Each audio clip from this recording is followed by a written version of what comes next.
오늘 함께 보실 하나님의 말씀은 요한계시록 6장에 있는 말씀입니다.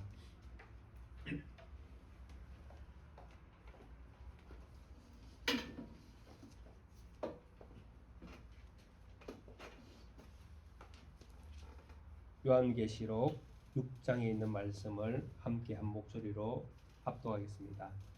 내가 보매 어린 양이 7인 중에 하나를 떼시는데 그때에 내가 들으니 네 생물 중에 하나가 우레소리같이 말하되 오라 하기로 이에 내가 보니 흰말이 있는데 그 탄자가 활을 가졌고 면류관을 갖고 나아가서 이기고 또 이기려고 하더라. 둘째 인을 떼실 때에 내가 들으니 둘째 생물이 말하되 오라 하니 이에 다른 붉은 말이 나오더라. 그 탄자가 허락을 받아 땅에서 화평을 제하여 버리며 서로 죽이게 하고 또 큰 칼을 받았더라. 셋째 인을 떼실 때에 내가 들으니 셋째 생물이 말하되 오라 하기로 내가 보니 검은 말이 나오는데 그 탄자가 손에 저울을 가졌더라. 내가 네 생물 사이로부터 나는 듯한 음성을 들으니 이르되 한 데나리온의 밀 한 대요 한 데나리온의 보리 석 대로다. 또 감람류와 포도주는 해하지 말라 하더라. 넷째 인을 떼실 때에 내가 넷째 생물의 음성을 들으니 말하되 오라 하기로 내가 보매 청황색 말이 나오는데 그 탄자의 이름은 사망이니 음부가 그 뒤를 따르더라. 그들이 땅 4분의 1의 권세를 얻어 금과 흉년과 사망과 땅의 짐승들로부터 죽이더라.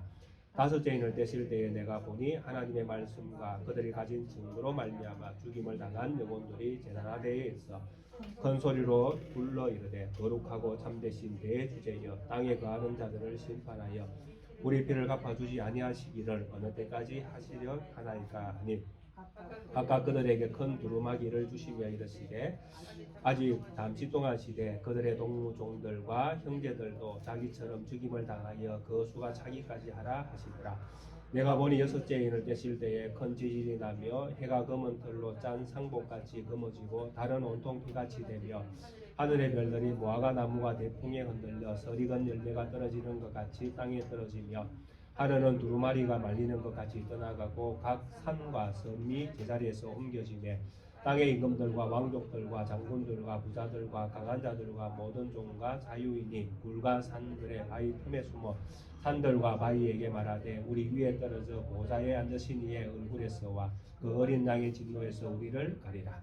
그들의 진노의 큰 날이 이르렀으니 누가 능히 서리요 하더라. 아멘. 어린 양에 의해서 떼어지는 7인의 어떤 순서를 따라서 세상 가운데 어떤 심판이 일어나고 있는가 또 일어나게 될 것인가 하는 그런 이 세상 인류의 어떤 그 되어질 일들이 하나하나 이렇게 드러나고 있습니다.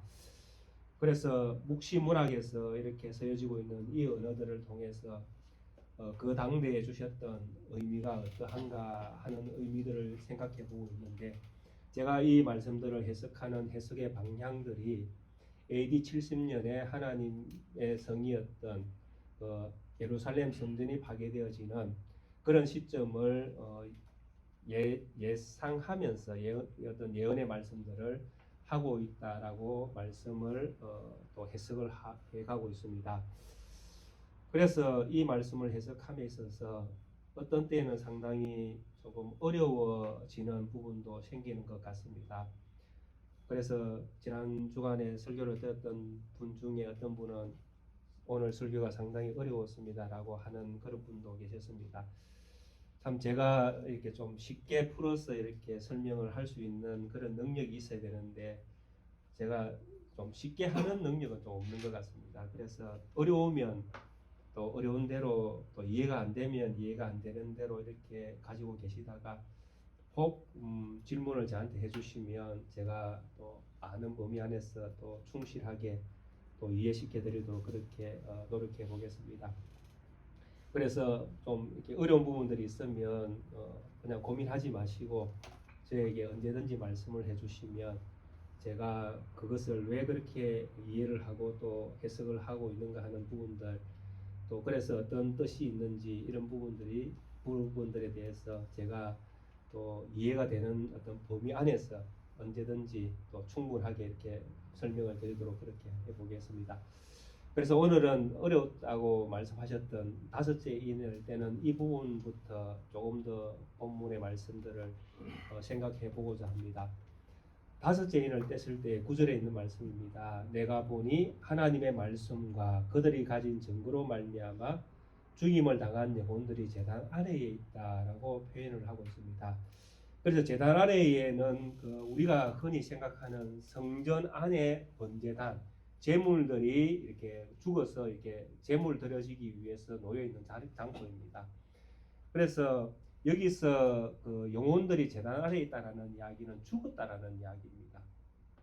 죽어 있는데 왜 죽었는가? 죽었던 이유가 무엇이냐 하니까 바로 하나님의 말씀과 그들이 가진 증거, 이 하나님의 말씀을 믿는 믿음의 증거, 이것 때문에 죽었다라는 것입니다. 오직 하나님만이 이 시대를 보면 우상, 그러니까 로마의 황제가 신이라고 여겨지는 이런 시대에 하나님을 믿는 믿음의 사람들은 무슨 소리 하느냐? 하나님만이 신이다. 하나님만이 유일한 우리의 하나님이시다라고 주장을 했다라는 것입니다. 그래서 이런 믿음을 가진 것 때문에 이 사람들은 로마가 이렇게 지배하던 이때에 숭조의 제물들이 되었다라는 것입니다. 그래서 내가 가지고 있는 믿음의 신념, 이것을 목숨과 바꾸었다라는 이야기입니다. 하나님을 믿는 믿음에 대한 순결을 지키기 위해서 나는 로마의 어떠한 위력에도 나는 그것을 거부하겠다라는 것이죠. 이런 믿음을 가지고 이 사람들은 살았다라는 것입니다. 그런데 이렇게 살았으면 우리가 이제 예수 믿으면 복 받는다고 이야기하지 않습니까? 예수 믿으면 복 받습니다. 예수 믿으면 잘 됩니다. 뭐 이런 이야기를 우리가 참 많이 들었지 않습니까? 그래서 우리가 생각하는 어떤 예수 믿으면 복 받는다라는 거, 잘 된다라는 이런 것들을 너무 우리가 보고 있는 세상에 어떤 보이는 것들만 생각하면 이런 성경의 말씀이 이해가 안 됩니다. 그렇잖아요. 예수 믿으면 복 받아야 되는데 예수 잘 믿어서 이 사람들은 어떻게 됐습니까? 죽어버린 거예요. 그러니까 우리가 가지고 있는 생각하고는 맞지 않잖아요. 예수 믿어서 복을 받아야 되는데 예수 믿고 죽었다라고 하니까 아이고 우리가 이제 앞으로 전도할 때 이래 해야 되는 거예요. 예수 믿으면 죽는데 이래 전도해야 되는 거예요. 그럼 웃기잖아요. 그럼 예수 믿으면 죽는다는데 누가 교회 나오겠습니까? 교회 나올 사람 누가 있습니까? 우리 김 지사님 예수 믿으면 죽습니다. 교회 나올랍니까? 안 나올랍니까? 안 나온다잖아요. 큰일 났습니다. 예. 예수 믿으면 이렇게 죽는 경우도 생기지만은 이것이 성경에서는 뭐라고 이야기하느냐 하면 복 받았다고 이야기한다라는 것입니다. 왜냐하니까 예수님을 믿고 하나님을 믿고 죽었기 때문에 이 사람들에게는 죽은 것이 끝이 아니라 이때부터 이 사람들은 어디에 가 있습니까? 하나님 나라에 가 있는 거예요. 그래서 이것을 가리켜서 우리는 뭘 이야기하는 겁니까? 복이라고 이야기하는 겁니다. 아멘. 이분이 복 받았다고 하는 거예요. 그러니까 예수 믿으면 복 받는다라는 이 말이 틀렸습니까? 맞는 말입니까? 틀렸습니까? 맞는 말입니까? 맞는 말이죠. 예수 믿고 믿는 것 때문에 죽었지만은 이것을 죽은 것으로 끝을 이야기하는 것이 아니라 이것을 시작으로 성경은 보는 것입니다. 하나님 나라에서 새롭게 시작하는 것. 그래서 이 사람을 가리켜서 우리는 복된 사람이다, 복을 받은 사람이다 라고 이야기하는 거예요. 그러니까 우리가 예수 믿으면 복 받는다고 이야기하는 것이 틀렸는가 맞는가라고 할 때에 궁극적으로 맞는 거예요. 예수 믿으면 복 받는다라는 게. 근데 그 복이 무엇인가라고 물을 때에 하나님 나라에서 영원히 하나님과 함께 사는 것, 그것이 진짜 복이다라고 우리는 이야기할 수 있고 우리는 이런 걸 믿는 거예요. 그래서 때로는 우리가 예수 믿는 것 때문에 로마라는 이 시대적 상황 속에서는, 로마가 지배하는 이런 시대적 상황 속에서는 예수 믿는다는 것이 로마의 어떤 지배를 거부하는 것이니까 죽을 수도 있다라는 것입니다. 상황이. 그러나 그것이 끝이 아니라 그런 죽음을 통해서 우리는 하나님 나라에 들어가기 때문에 그것을 정말 우리는 복이라고 믿을 수 있고 믿어야 된다는 것입니다. 그래서 이렇게 제단 아래 있는 이 사람들이 이런 믿음을 가지고 믿음의 생활을 하다가 죽었다라는 것입니다. 그리고 죽었으니까 이제 억울함도 생기잖아요. 아, 나를 죽인 저 사람들은 도대체 어떻게 될까? 그리고 내가 복을 받는 사람인데 복 받는 나를 죽였다면 그 사람은 나에게 해를 끼친 거잖아요. 그래서 나에게 해를 끼친 그 사람들은 내가 있는 곳에 올 수가 없잖아요. 왜? 나와 다른 생각을 가지고 있으니까. 그럼 그런 사람들에 대해서는 하나님이 어떻게 하실 건가? 그런 것들을 이 사람들은 제단 안에서 지금 통곡하면서 그런 이야기를 하는 거예요. 큰 소리로 불러 이르되 거룩하고 참되신 대주제여, 땅에 거하는 자들 심판하여 주기를 언제까지 안 할 거냐? 그러니까 땅에 거하는 자들이라는 이야기는 나처럼 이런 믿음을 가진, 하나님을 믿는 믿음을 가진 사람을 죽인 그런 사람들은 도대체 언제 심판할 거냐? 언제 저 사람들은 하나님이 벌을 주실 건가? 이런 이제 그 통곡의 소리를 이제 하게 되는 것입니다. 어느 때까지 저들을 심판하지 않고 가만히 둘 것인가라고 질문을 던지는 겁니다. 그러니까 11절에 이렇게 답을 합니다. 각각 그들에게 흰 두루마기를 주시며, 두루마기, 흰 두루마기라는 것은 위에 걸치는 옷입니다. 옷과 같은 것입니다. 이스라엘 백성들은 이 두루마기가 이스라엘 백성들에게는 어떤 역할을 하는가 하면 이불 역할을 합니다. 이불.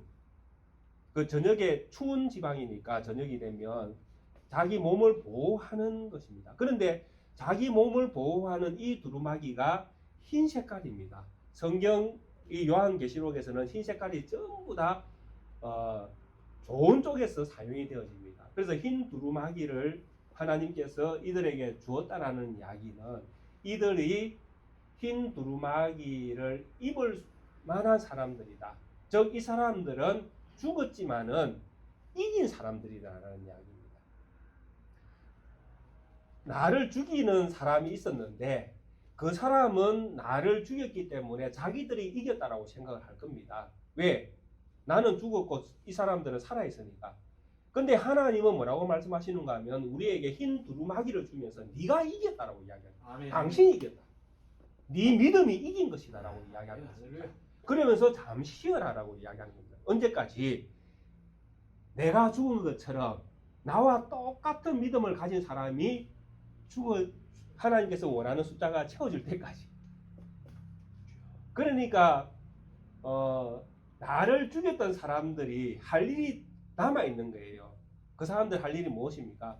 나와 똑같은 믿음을 가진 사람을 계속 죽여줘야 되는 거예요.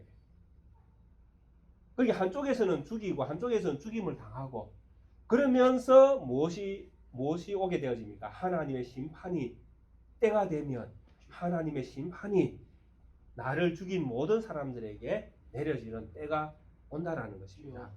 그래서 9절부터 11절에서 하는 이 이야기는 순교자의 어떤 숫자가 충만하게 되어져야 된다는 것입니다. 그래서 이런 순교자의 숫자가 충만하게 되어지는 이때가 되어질 때에 하나님의 끝이 심판의 날이 오게 되어진다라고 이 9절부터 11절을 소개했는데 이 말씀에서 제가 이제 이런 말씀을 더 해드렸던 것입니다. 그것이 무엇이냐니까 지금 이 성경은 꼭 어떤 목숨을 잃는 죽음, 내 목숨이 이제 이 세상에서 사라지는 이런 죽음을 이야기하고 있지만 실제로 하나님을 믿는 우리 백성들이 하나님의 자녀인 여기 앉아 계신 우리 모든 성도님들이 이 요한계시록 첫 번째 인을 떼실 때에 우리에게 주셨던 말씀처럼 복음을 가지고 이기기 위해서 세상으로 나아가서 복음을 증거했는데 우리가 예수 믿으세요라고 우리 입술을 통해서 예수님만이 하나님의 나라의 어떤 주인공이고 그분이 하나님의 나라의 왕이신 것을 선포하고 그분을 믿어야 우리가 영원한 생명을 얻게 되어진다고 선포하는 우리의 모든 선포 행위 속에는 무엇이 들어있는가 하면 순교의 순간들이 들어있다라고 말씀을 드린 겁니다. 왜냐하니까 이 말씀을 증거하는 이 일은 목숨을 걸지 않고는 처음부터 할 수 없는 일이었기 때문에 그렇습니다. 예를 들어 보면 예수님께서 사도들을 불렀습니다. 12제자들을 불렀습니다. 그리고 이들에게 말씀하시기를 누구든지 나를 따라오려거든 네 자신을 부인하고 네 십자가를 지고 나를 쫓아라라고 말씀을 하셨는데 그들이 해야 될 일이 무엇이었습니까? 예수님 증거하는 거였습니다. 맞잖아요. 그들이 무슨 일을 했습니까? 베드로는 원래 직업이 어부였기 때문에 뭐 예수님 떠나고 난 다음에 낚시만 했습니까? 고기만 잡았습니까? 아니에요. 베드로는 베드로 전서를 쓰고 성경을 기록할 만큼 하나님 말씀을 전하는 일에 전념했던 사람입니다. 그들이 전한 것은 오직 예수님이 우리의 구세주고 예수님만이 하나님의 아들이고 그분이 우리를 살려주셔야 우리가 산다라는 것을 그것만 전한 거예요. 그런데 이것을 전하는데 무엇이 필요했습니까? 목숨이 필요했습니다. 목숨을 안 걸고는 이것을 전할 수가 없다는 것입니다. 이처럼 우리가 전하는 이 일에는, 우리가 복음을 전하는 이 일에는 우리의 목숨이 달려있는 거예요. 그래서 우리 모든 성도님들은 꼭 내가 죽어야 순교가 아니라 복음을 전할 때마다 우리는 순교자의 사명을 가지고 복음을 전하고 있는 것입니다. 아멘. 그래서 우리는 우리의 피를 오늘도 흘리고 있는 거예요. 세상에서 어떤 기회를 하나님께서 허락해 주셔서 우리 모든 어떤 성도님 한 분이 어떤 분에게 복음을 제시했다면 그 순간에 우리 집사님이든 뭐 장로님이든 어떤 분은 그 순간에 순교의 제물로 지금 드려지고 있는 순간이 되는 겁니다. 이런 것들이 모이고 그래서 그 순간에 어떤 분은 복음을 받게 되어지고 어떤 분은 거부하게 되어지고 거기에서 무엇이 생깁니까? 심판이 생기는 거예요. 영원한 형벌과 영원한 생명.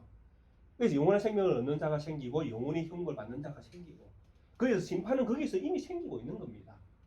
그리고 우리는 이 일을 증거하는 이 일에 있어서 우리는 순교의 제물로 사용이 되어지고 있고 그래서 로마서 12장에서 우리에게 말씀하시기를 너희가 하나님 앞에서 영적 예배를 드려야 된다. 그것이 무엇이냐니까 산 제물로 드려야 된다. 그래서 살아있는 게 제물이에요.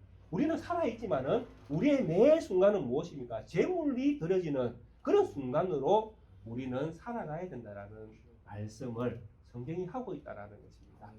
그래서 복음을 전가하는 이 일이 우리가 생각할 때 쉬운 것 같지만은 아닙니다. 복음을 전가하는 이 일은 무엇이 필요합니까? 내 목숨이 필요합니다. 내 목숨이 던져질 만큼 복음 전가하는 이 일은 쉬운 일이 아닙니다. 내가 맨날 거짓말만 하는데, 내가 사람을 만나면 매번 거짓말만 하는데, 그런 내가 복음을 전한다. 복음을 받는 사람이 믿을까요? 안 믿을까요? 안 믿습니다. 내가 거짓말쟁이인데 왜 내가 전하는 복음을 그 사람이 믿습니까? 안 믿습니다.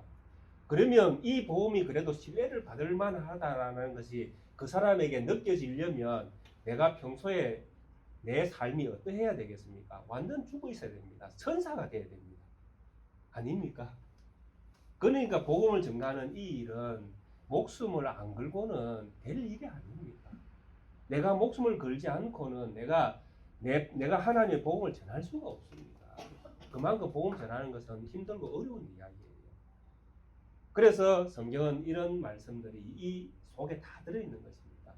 그래서 우리의 어떤 이 탄원, 죽은 자의 이 탄원, 언제까지 우리의 이 억울함을 풀어주지 않을 것인가라고 질문을 던지지만 하나님은 순교자의 제물이 타는 그날에 반드시 풀어줄 거라고 말씀하신다는 것입니다. 자, 그러면 우리는 이제 복음이 증거되어지는 어려운 현장 가운데 우리는 이제 살아가고 있습니다.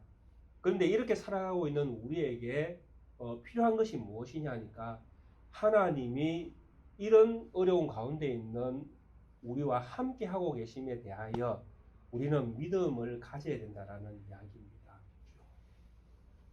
여기에 순교자의 어떤 제물이 되었던 이 사람들이 순교의 제물이 될 수 있었던 이유가 무엇이겠습니까? 바로 어려운 환경만 본 것이 아니라 이 어려운 환경 속에 로마가 지배하면서 예수 믿는 사람들을 다 죽이는 이런 상황이 발생되고 예루살렘 성전이 포위되어져서 언제 죽을지 모르는 지금 우크라이나 상태와 같이 러시아의 어떤 미사일이 언제 우리 위에 떨어질지 알 수 없는 이런 극박한 가운데에 그들은 살아가고 있는 것입니다. 이런 어떤 분위기 속에서 우리가 가져야 될 가장 기본적인 우리의 믿음의 자세는 무엇이겠습니까? 바로 하나님이 이 순간에도 나와 함께 하심을 믿어야 된다는 이야기입니다. 주여. 이 믿음이 없으면 이 순간을 우리가 감당할 수가 없습니다. 그 다음에 열왕기 하에 있는 말씀을 좀 띄워주시겠습니까? 열왕기하 6장에 있는 말씀을 우리가 한번 같이 읽어보겠습니다. 이런 예들이 성경에서 얼마든지 찾을 수 있지만은 특별히 이 열왕기하에 있는 말씀을 한번 찾아서 같이 한번 읽어보겠습니다.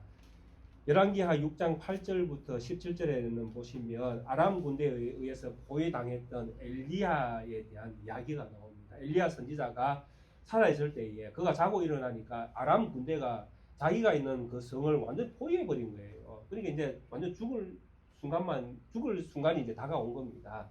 그 말씀이 이제 열왕기하 6장 8절부터 기록되어 있는데 우리가 천천히 한번 읽어보겠습니다. 그때 아람 왕이 이스라엘과 더불어 싸우며 그들의 신복들과 의논하여 이르기를 우리가 아무 때 아무 데 산을 하였더니 하나님의 사람이 이스라엘 왕에게 보내 이르되 왕은 삼가 아무 곳으로 지나가지 마소서 아람 사람이 그곳으로 나오니이다 하는지라. 이스라엘 왕이 하나님의 사람이 자기에게 말하여 경계한 곳으로 사람을 보내 방비하기가 한두 번이 아닌지라. 이러므로 아람 왕의 마음이 불안하여 그 신복들을 불러 이르되 우리 중에 누가 이스라엘 왕과 내통하는 것을 내게 말하지 아니하느냐 하니 그 신복 중에 한 사람이 이르되 우리 주 왕이여 아니로소이다. 오직 이스라엘 선지자 엘리사가 왕이 침실에서 하신 말씀을 이스라엘의 왕에게 고하나이다 하는지라. 왕이 이르되 너희는 가서 엘리사가 어디 있나 보라. 내가 사람을 보내어 그를 잡으리라. 왕에게 아뢰어 이르되 보라 그가 도단에 있도다 하나이다. 왕이 이에 말과 병구와 많은 군사를 보내며 그들이 밤에 가서 그 성읍을 에워싸더라. 하나님의 사람의 사환이 일찍 일어나서 나가보니 군사와 말과 병거가 성읍을 에워쌌는지라. 그의 사환이 엘리사에게 말하되 내 주여 우리가 어찌하리까 하니 대답하되 두려워하지 말라. 우리와 함께한 자가 그들과 함께한 자보다 많으니라 하고 기도하여 이르되 여호와여 원하는데 그의 눈을 열어서 보게 하옵소서 하니 여호와께서 그 청년의 눈을 여시매 그가 보니 불말과 불병거가 산에 가득하여 엘리사를 둘렀더라. 아멘. 보이십니까? 무슨 말씀이 보이십니까? 어떤 사람은 보고 어떤 사람은 지금 못 보고 있습니다. 똑같은 상황인데 아람 군대가 늘 이스라엘을 쳐서 이기려고 애를 써봐도 엘리사가 다 아람 군대가 어디로 오는지 다 이스라엘 왕에게 알려줘서 늘 이스라엘 왕이 이제 이기는 거예요.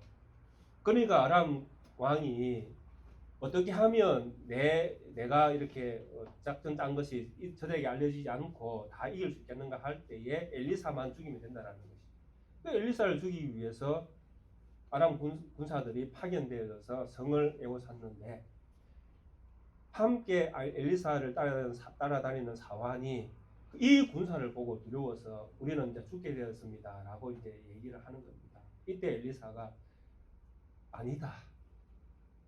저 군사보다 내 군사가 많다. 이렇게 이야기하는 거예요. 그래서 사환은 이해가 안 되는 거예요. 자기하고 엘리사하고 두 사람밖에 없잖아요. 실제로. 자기 주위에 사람이 없지 않습니까? 그런데 아람 군사는 성을 포위할 정도로 많이 있고 누가 이기겠습니까? 100점 100패죠. 싸우면. 그런데 엘리사가 기도를 합니다. 하나님 이 종의 눈을 열어보게 하옵소서.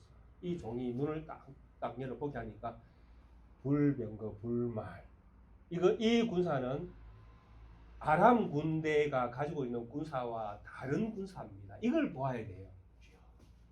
아람 군사는 우리 눈에 보이는 군사이지만 엘리사와 함께하고 있는 군사는 우리 눈에 보이지 않는 군사입니다. 그러니까 이 군사는 어디의 군사입니까? 하나님 나라의 군사예요. 근데 이것을 엘리사는 보고 있는 거예요. 내 옆에 하나님의 군대가 함께 하고 있다는 것을 보고 있는 거예요. 믿음으로. 종은 못 보지만은 엘리사는 보고 있는 것입니다. 순교를 당하는 현장 가운데 있는 우리 성도님들 어떤 분이라도 이것을 볼 수 있어야 된다는 이야기입니다. 내가 혼자 환란 가운데 있는 것이 아니라 내가 있는 이 환란의 중심에 하나님의 군사가 나와 함께하고 있다는 것을 믿어야 된다는 거예요. 그러면 안 죽습니까? 죽을 수 있습니다. 죽을 수 있지만 아까도 이야기했지만 그 죽음이 끝이 아니라 우리를 하나님 나라로 이끌어 간다라는 것이죠. 그리고 때로는 이 군사가 누구를 이길 수도 있습니다. 보이는 군사를 이길 수도 있다라는 것입니다. 왜? 엘리사가 이겼거든요. 아시겠습니까? 엘리사가 진 것이 아니라 엘리사가 이겼습니다. 이 싸움에서. 그러니까 때로는 하나님이 보이지 않는 군사를 통해서 우리를 하여금 하나님이 살아계심을 보여주신다라는 것입니다. 이길 수 있다라는 것입니다. 환난을 당할 때 죽는 사람도 있지만은 환난 가운데서 살아난 사람도 있다라는 것입니다. 그것은 하나님의 주권이에요. 하나님이 살리기도 하고 죽기도 하시니까. 그러나 죽는다고 해서 내가 잘못 살았다는 것이 아니라 죽어도 복이 있고 살아나면 할 일이 있는 거예요. 믿음으로 해야 될 일이 있는 거예요. 그래서 하나님 살려주시는 겁니다. 그러니까 우리는 매 순간 이런 어려운 환경을 만날 때에 무엇을 볼 수 있어야 된다는 것입니다. 하나님이 나와 함께 하심을 믿어야 된다는 겁니다. 이 이야기가 구약에만 있는 것이 아니라 제가 예를 자주 드는 사도행전 집사님 사도행전 제가 들었나요? 7장에 있는 말씀. 예. 사도행전 7장에 보면 서대반 집사의 순교 장면이 나오지 않습니까? 여기서도 엘리사하고 똑같은 이야기를 다른 방향에서 이야기하지만은 하나님이 이들과 함께 하심을, 하나님을 믿는 믿음의 사람과 함께 하심을 분명하게 말씀하십니다. 자, 사도행전 7장 54절부터 8장 2절까지 한번 보겠습니다. 그들이 이 말씀을 듣고 마음에 찔려 그를 향하여 이를 갈거늘 서대반이 성령 충만하여 하늘을 우러러 주목하여 하나님의 영광과 및 예수께서 하나님 우편에 서신 것을 보고 말하되 보라 하늘이 열리고 인자가 하나님 우편에 서신 것을 보노라 한데 그들이 큰 소리를 지르며 길을 막고 일제히 그들에게 달려들어 성 밖으로 내치고 돌로 칠세 정인들의 옷을 벗어 싸우리라 하는 청년의 발 앞에 두니라. 그들이 돌로 서대반을 치니 서대반이 부르짖어 이르되 주 예수여 내 영혼을 받으시옵소서 하고 무릎을 꿇고 크게 불러 이르되 주여 이 죄를 그들에게 돌리지 마옵소서 그 말을 하고 자니라. 사울은 그가 죽임 당함을 마땅히 여기더라. 그날에 예루살렘에 있는 교회에 큰 박해가 있어 사도 외에는 다 유대와 사마리아와 모든 땅으로 흩어지니라. 경건한 사람들이 서대반을 장사하고 위하여 크게 울더라. 아멘. 서대반 집사를 돌로 치는 사람들은 하늘이 열린 것을 못 보았습니다. 그런데 서대반 집사는 하늘이 열리고 예수님께서 하나님 우편에 서신 것을 보았습니다. 얼마나 큰 차이입니까? 근데 못 본 사람들은 지금 뭐 하고 있습니까? 서대반 집사에게 돌을 던져서 그 사람을 죽입니다. 하나님의 영광을 본 사람은 돌에 맞아서 죽습니다. 누가 더 복이 있습니까? 돌을 던지는 사람입니까? 맞아 죽는 사람입니까? 맞아 죽는 사람이 복이 있죠. 왜? 그는 하나님의 영광을 보았거든요. 거기에 자기가 참여할 것을 보았단 말입니다. 믿었단 말입니다. 환난이 없어진 것이 아니라 환난이 있습니다. 돌에 맞아 죽는 상황이 있습니다. 그런데 그는 이 서대반 집사는 무엇을 보았습니까? 하나님이 자기와 함께하고 있는 것을 보았습니다. 이게 믿음이에요. 이 믿음을 가지면 죽을 수도 있는 것입니다. 십자가를 지고 갈 수 있는 것입니다. 그래서 우리가 살아가고 있는 우리의 삶의 현장 가운데 우리에게 어떤 환난이 있어도 이 믿음을 가지시라고 제가 말씀을 드리는 것입니다. 우리에게 좋은 날만 있는 것이 아니라 좋은 날과 슬픈 날과 울 날과 또 웃을 날, 우리의 인생은 막 꼬여 있습니다.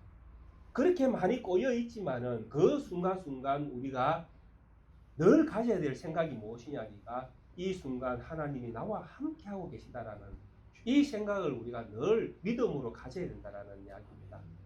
그래서 좋을 때에 교만하지 않게 되어지고요. 힘든 상황일 때 낙심하지 않게 되어지고요. 왜? 늘 하나님 함께 하시니까.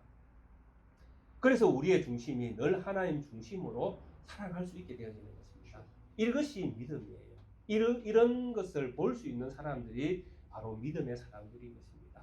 이것을 우리는 5째 인을 때는 이 모습 속에서 우리는 이런 교훈들을 받을 수 있는 것입니다. 그리고 마지막 7째지만은 이 본문 속에서는 이제 6째 인이 되어질 때에 참 어려운 말씀들이 이제 나오게 되어집니다. 내가 보니 12절입니다. 6째 인을 떼실 때에 큰 지진이 나며 해가 검은 틀로 짠 상복같이 검어지고 달은 온통 피같이 되며 하늘의 별들이 무화과 나무가 대풍에 흔들려 덜익은 열매가 떨어지는 것 같이 땅에 떨어지며 하늘은 두루마리가 말리는 것 같이 떠나가고 각 산과 섬이 제자리에 옮겨지매. 이렇게 말씀이 시작되는데요. 6째 인이 뗐을 때에.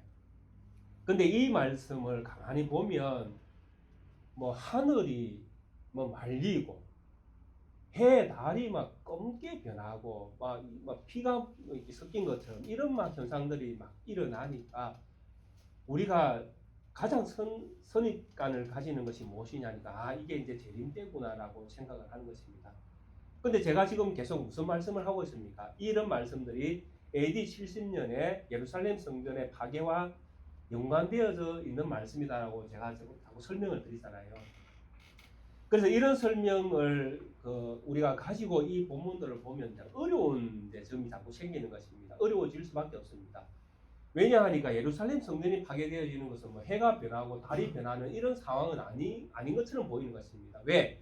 2000년이 지났지만은 여전히 우리는 무엇을 보고 있습니까? 해를 보고 있고 달을 보고 있고 밤이 되면 별이 우리 눈에 들어온단 말입니다. 그러니까 이런 본문의 말씀들이 아직도 이루어지지 않은 말씀으로 우리는 이제 이해가 되어지는 것입니다. 왜? 우리의 눈에는 아직도 이것이 살아있는 것처럼 보여지고 있으니까요.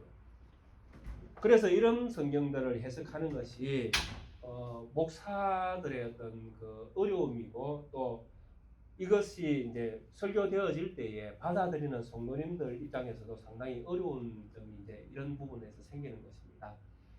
그래서 이런 이해들을 이제 먼저 하기 위해서는 예수님께서 하셨던 말씀들을 우리가 좀 잘 기억할 필요가 있고, 그리고 이런 필요 속에서 사도 베드로가 처음으로 성령이 오셨을 때에 하셨던 말씀을 조금 이해하면 이 말씀이 조금 이해가 되어질 수도 있겠습니다. 예수님께서 오신 때가 벌써 2000년이 지났습니다. 그 2000년 전에 예수님께서 오신 그 사건을 성경에서는 뭐라고 말씀하시는가 하면 예수님께서 말세의 끝에 세상에 오셨다라고 이야기를 합니다. 이건 제 이야기가 아니라 성경이 그렇게 말씀을 합니다. 히브리서 9장에 보시면 이 말씀이 기록되어 있고요. 또 히브리서 1장 2절, 베드로전서 1장 20절에도 동일한 말씀을 말씀을 하고 있습니다. 그래서 히브리서 1장 2절은 가까우니까 먼저 제가 읽어드리면, 이 모든 날 마지막에는 아들을 통하여 우리에게 말씀하셨으니 이 아들은 만유의 상속자로 세우시고 라는 말씀이 있습니다. 그래서 이 말씀에 보면 모든 날 마지막에 아들을 보내셔서 우리에게 말씀하셨다라고 이야기합니다. 모든 날 마지막에. 이 완전히 말세거든요. 끝이거든요. 그리고 히브리서 9장 방금 제가 말씀드렸던 26절에 있는 말씀은 아마 여기 나올 겁니다. 같이 읽어보시면, 그리하면 그가 세상을 창조한 때부터 자주 고난을 받았어야 할 것이로되 이제 자기를 단번에 제물로 드려 죄를 없이 하려고 세상 끝에 나타나셨느니라. 예수님이 언제 오셨다고요? 세상 끝에 오셨다. 그래서 성경이 예수님 오신 것을 말씀할 때에 쓰는 표현 중에 한 가지가 무엇이냐 하니까 세상 끝에 왔다고 늘 이야기합니다. 예수님이 세상 끝에 왔다고 이야기하십니다. 왜 이런 예수님이 오신 것을 세상 끝이라고 자꾸 성경은 말씀을 하시는가 하면 바로 예수님의 죽으심 때문에 그렇습니다. 이게 참 어려운 이야기인데, 예수님이 오신 곳이 우리가 살고 있는 이 지구입니다. 맞죠? 근데 이 지구에서 예수님은 살로 오셨습니까? 죽으러 오셨습니까? 죽으러 오셨죠. 이유가 무엇입니까? 왜 예수님께서 우리가 살고 있는 이 세상에 못 사시고 죽으실 수밖에 없었습니까? 이유가 무엇입니까? 이유가 무엇이죠? 왜 예수님은 이 지구에 살면 안 될까요? 이유가 무엇입니까?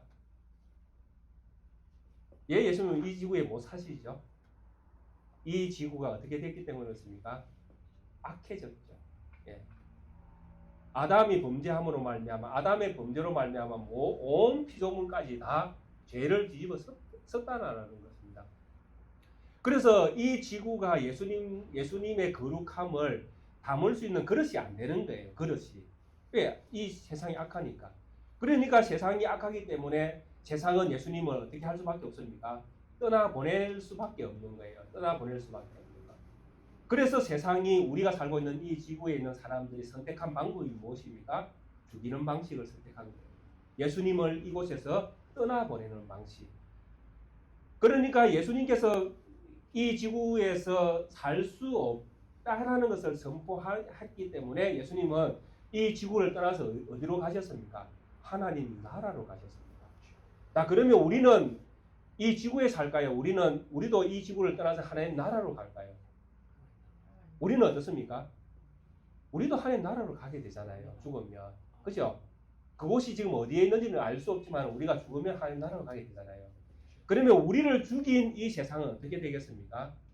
아까 5째 인을 뗄 때처럼 우리의 심판을, 우리의 원한을 언제까지 안 갚아주실 겁니까? 라고 할 때에 때가 차면 갚아주겠다. 그러니까 우리가 살고 있는 이 지구는 하나님에 의해서 심판의 대상이 되었으니까 파괴가 돼야 되잖아요. 이걸 표현하는 표현법이 바로 이 6절에 있는 6째 인을 뗄 때의 이런 표현들입니다. 이 지구는 예수님을 떠나보내는 그때에 이미 이 지구는 망했다라는 이야기입니다. 예수님을 담아내야 이 지구는 그래도 소망이 있는데 예수님을 담을 수가 없잖아요. 이 지구가. 그러니까 이 지구에서 예수님을 떠나거라, 지구를 떠나거라라고 하면서 예수님을 십자가에 못 박아 내칠 때에 이 지구는 이미 파괴된 것과 마찬가지다라는 것입니다. 그래서 성경에서 끊임없이 어떤 표현을 쓰는가 하면 예수님이 말세의 끝에 왔다라는 표현을 하는 것입니다. 예수님의 죽으심을 성경은 이렇게 바라보고 있는 거예요. 그래서 우리가 여섯째 인을 뗄 때에 해가 검은 털로 짠 상복같이 검어지고 지진이 일어나고 이런 표현들이 다 우리가 살고 있는 창조 세계가 파괴되는 표현이거든요. 이것이 바로 멸망을 이야기하는 것입니다. 이 창조 세계는 이미 파괴된 것과 같다라는 표현을 지금 하고 있는 것입니다. 그래서 이것이 예수님이 오실 때부터 이것은 이제 시작이 되었는데 진짜 예수님을 죽일 때는 이제 정말 이것은 이제 정말 시작이 됐고 실제로 이렇게 세상이 심판되는 상황이 이제 발생이 된 것이죠. 지진이 일어나고 기근이 일어나고 처처에서 전쟁과 기근과 또 전염병과 이런 것들은 2000년 역사에 끊임없이 계속되고 있다는 것입니다. 왜? 심판이 시작되었으니까. 그래서 심판이 시작된 이런 것들을 보여주는 이런 표현들이라는 것입니다. 그래서 우리 눈에 지금은 해가 떠 있고 달이 떠 있지만은 우리는 믿음으로 무엇을 바라보아야 됩니까? 이 세상이 심판당하고 있음을 우리는 바라보아야 된다는 믿음. 그래서 우리는 이 세상에 살기를 원하는 것이 아니라 우리는 어떤 믿음을 가져야 되는 것입니까? 이 세상에서 죽기를 원해야 된다는 것입니다. 그게 순교자의 사명이잖아요. 그래서 이런 표현들을 쓰는 것이 이제 마태복음 24장에 제가 지난 주간에 말씀드렸지만은 마태복음 24장도 이런 관점에서 바라보고 똑같은 말씀을 달리 표현을 하고 있지만은 똑같이 말씀하고 있거든요.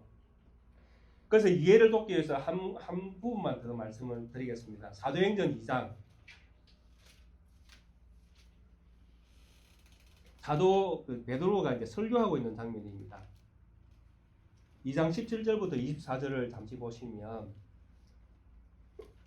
베드로가 오순절 이제 성령이 막 성령이 이제 임하는 것을 보고 이제 사도 베드로가 일어나서 이제 그 사건을 이제 해석을 합니다. 해석을 어떻게 하는가 하면 17절부터 우리 24절까지만 읽어보겠습니다.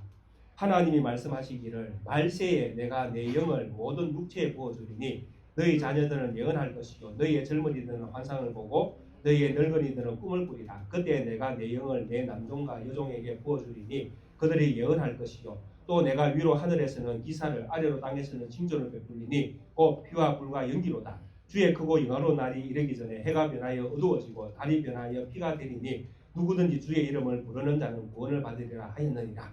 이스라엘 사람들아 이 말을 들으라. 너희도 아는 바와 같이 하나님께서 나사렛 예수로 큰 권능과 기사와 표적을 너희 가운데 베푸사 너희 앞에서 그를 증언하셨느니라. 그가 하나님께서 정하신 뜻과 미리 아신 대로 내어준 바 되었거늘 너희가 법 없는 자의 손을 빌려 못 박아 죽였으나 하나님께서 그를 사망의 고통에서 풀어 살리셨으니 이는 그가 사망에 매여 있을 수 없음이라. 아멘.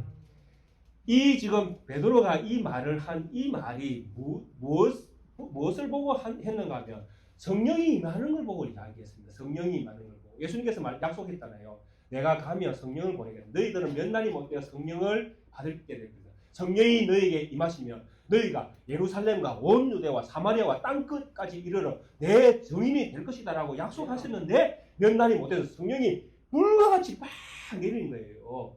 그래서 온 세상에 예루살렘에 모였던 그 디아스포라라고 하지, 그죠? 그 성도들이 막 로마에서 오고 뭐 어디서 오고 뭐 아프리카에서 오고 막 이런 성도들이 각 나라의 언어로 방언을 막 시작하고 막 성령에 의해서 막 취하고 막 술 취한 사람처럼 취해서 성령의 충만함을 받은 거예요.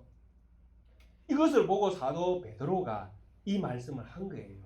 근데 이 말씀 속에 성령이 임한 것이 곧 무엇이라고 지금 사도 베드로가 지금 설교하고 있는가 하면 주의 크고 영한 그 위에 19절에 보면 또 위로 하늘에서는 기사와 아래로 땅에서 징조를 베풀리니 곧 피와 불과 연기로다. 세상은 이제 다 심판당했다라고 이야기합니다. 뭘 보고? 성령이 임한 걸 보고.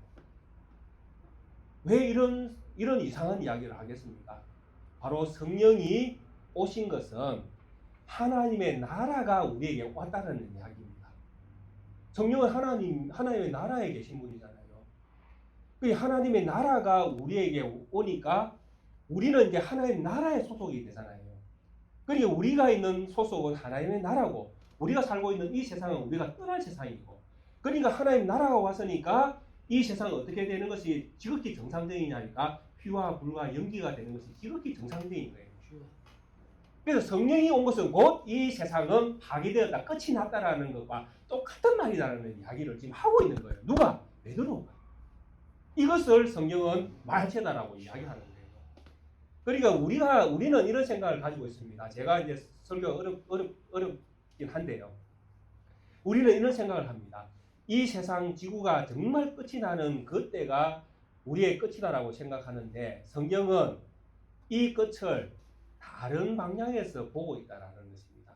예수님이 오신 것과 성령이 오는 것을 이 세상은 끝났다라고 성경은 표현을 한다는 것입니다. 이게 우리의 이해가 이제 일치돼서 가야 되는 관점입니다.